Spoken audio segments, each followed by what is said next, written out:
Like now, and I don't want to really preempt on what is happening. I am joined by the county returning officer for Kirinyaga County, as well as the returning officer for this particular constituency, and I'm just going to let them tell us how the day has been. Mr. Joyfrey, welcome. We are live on KBC Channel 1. By around 1 p.m., you had done a total of around 55 polling stations. What is the situation like at the moment?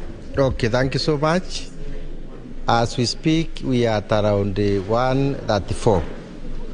Kwa hivyo tumeendelea vizuri since lunch hour.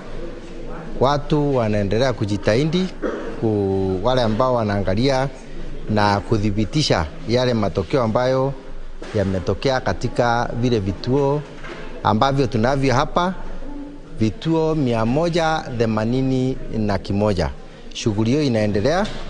Na tunaonelea kwamba maybe kufikia masaa ya alfajiri tutakuwa tumekamilisha shughuli hii, ama labda pengine asubuhi ya kesho. Naam, Joyfrey, katika baadhi ya maeneo mchana wa leo kuna maeneo ambayo hayakuwa yamepokea vifurushi vya kupigia kura. Pengine katika maeneo ya kupigia kura ambayo yako chini yako, vifurushi vyote unaweza kaambia watazamaji vipo hapa? Haya, kwetu hapa jana tulipokuwa tumepokea vyote vile ambavyo tulikuwa tunavihitaji, isipokuwa tu labda pengine changamoto hapa na pale kwa asawa vile vifaa ambavyo vilikuwa vinatumiwa ili kuweza kuwatambulisha wapiga kura. Vingine vilikuwa na tatizo kidogo hapo asubuhi, lakini maafisa wetu ambao wanahusika na ICT walichukua hatua mara moja, na naweza kudhibitisha kwamba kufikia saa 3 kila kituo katika vituo hivyo vyote kilikuwa kimeanza shughuli ya kupiga kura, na mambo yaliendelea vyema mchana kutwa. Thank you.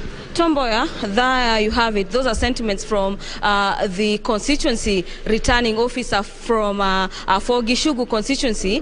He is called Mr. Joyfrey Gitobu, technically telling us that they are making progress in regards to tallying of the votes in various polling stations. And of interest, this being Kirinyaga County, one of the counties that Kenyans have a keen eye in regards to the outcome of the 2022 presidential poll. I am very lucky to have found Madam Jane Gitonga, who happens to be the overall returning officer for this particular county. Madam Jane, welcome to KBC Channel 1. Thank you. Talk to us about how this region is doing in terms of voter tally. I wish to say that we have 4 constituencies, and each constituency brings its own dynamics in terms of number of polling stations, in terms of personnel. So in consolidation of votes, I wish to say that it is underway, and perhaps we can give it another 2 days before we are done. Talk to us about matters security situation. We've had cases, not necessarily in Kirinyaga, but in other parts of the country, where the tallying process has had to be halted for some time to allow for the officials as well as the security personnel to bring matters to do with normalcy. How is Kirinyaga County doing?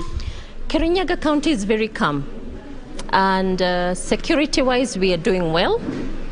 We have had a very strong partnerships with the security officials, and any incident or case, we have managed it through a lot of negotiations, and the voters have been very amiable, I must say. Thank you. Yeah.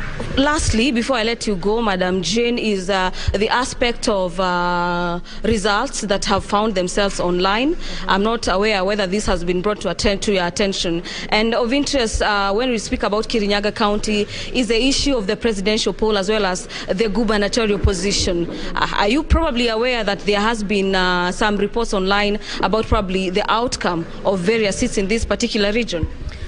Well, I would ask the citizens of Kirinyaga to await IBC to officially announce the results.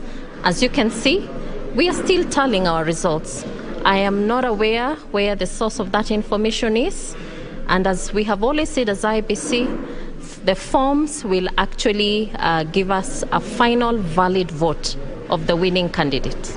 Thank you. And probably to a little bit emphasize, what is the I am sure residents of Kirinyaga and Kenyans in general are looking at this particular county and they're wondering, there's a lot. Gishugu, you have 4 constituencies in this particular Kirinyaga county, and people want to know probably when can we get the final tally?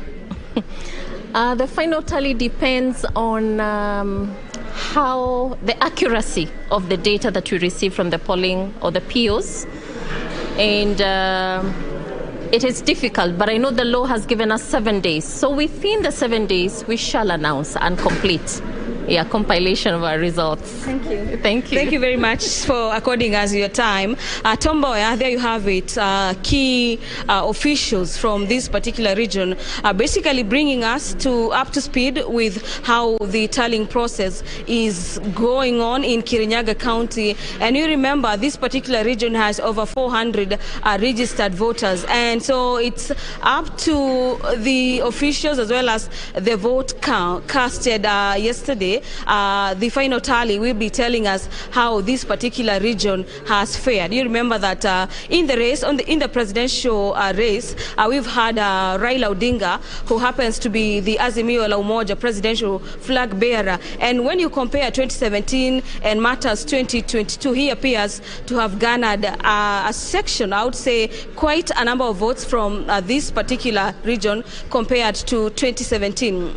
Severally or similarly, the situation is a replica in the 6 other elective positions where a number of candidates are competing to either succeed or retain their seat. And what I can tell our viewers is that it is indeed a tight race when it comes to the Senate position, member of National Assembly, as well as the gubernatorial position. Another seat that has attracted interest is a seat of the representative